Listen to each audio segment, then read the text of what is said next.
Saints at Falcons. I don't love it, but I do like the Falcons here. Now, my lines I made last night, and some of them have changed, and I wrote them down last night. Last night I had Falcons -3. Let's see if that has changed. No, it's still -3 with a total of 53. Devontae Freeman will be out of the lineup. These Falcons have a solid O-line. Kevin Coleman had a good game. Austin Hooper is coming off a great game. This is the best tight end Ryan has had since Gonzalez. Defense is dealing with injuries, as we know. Neal, Jones, now McKinley. Vic Beasley is awesome. But what is going on with the Saints?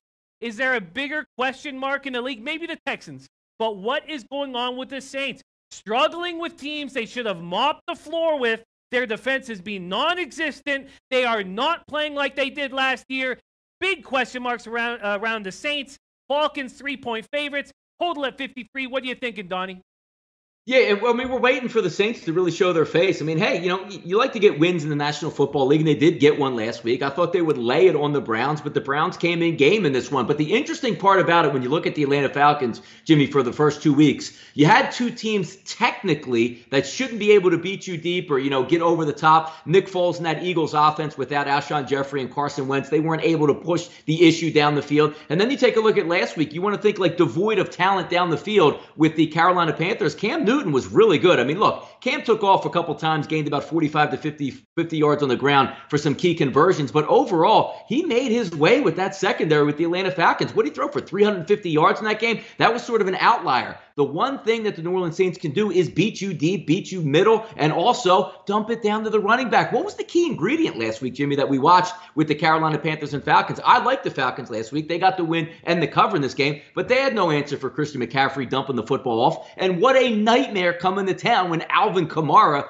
who is probably 2 times the athlete as Christian McCaffrey, is now going to get the football and get probably 7, 8, 9, 10 touches just out of the backfield, because it looks like Atlanta doesn't cover that all that well. The passing game is going to be wide open in this game. I'm usually a home type of guy, but looking overall with the Atlanta Falcons this game, I think the New Orleans Saints have a pretty good matchup here. Let's see where this line ends up. Looking across the board, what do we have? 3, -120. That's going to be an interesting line to see if it pokes its head above 3.5 or dips down to 2.5. That could be a key indicator where, you might lean your head and say, you know what, if it's 2.5 with Atlanta at home, I might as well just take the home team in this one. Or getting 3.5 from the New Orleans Saints, because as you know, if the Saints are down 10 points, Drew Brees is the ultimate weapon, getting that cheap touchdown that doesn't mean anything with under 2 minutes on the clock. Trying to build a case for New Orleans here, even though Atlanta probably overall is the better team. But there are some matchups I like here, Jimmy, with the New Orleans Saints.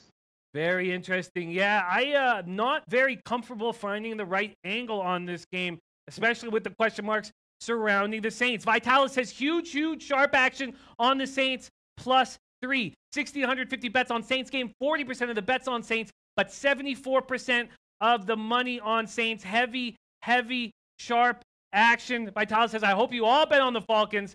Gower Ramesh says, like that, Donnie. Like that take on the Saints. Very interesting game that I'm pretty uncomfortable with. Hey guys, thanks for tuning in to our channel. Now, we've put a lot of work into producing all these free videos, so please help us out and keep all our content free for you forever by simply liking, sharing, commenting, and subscribing. Now, not to mention, a visit to our industry-leading website will warm the hearts of all our SBR employees, especially myself. Now, the links are over there to the left, so do check those out. Thanks for watching.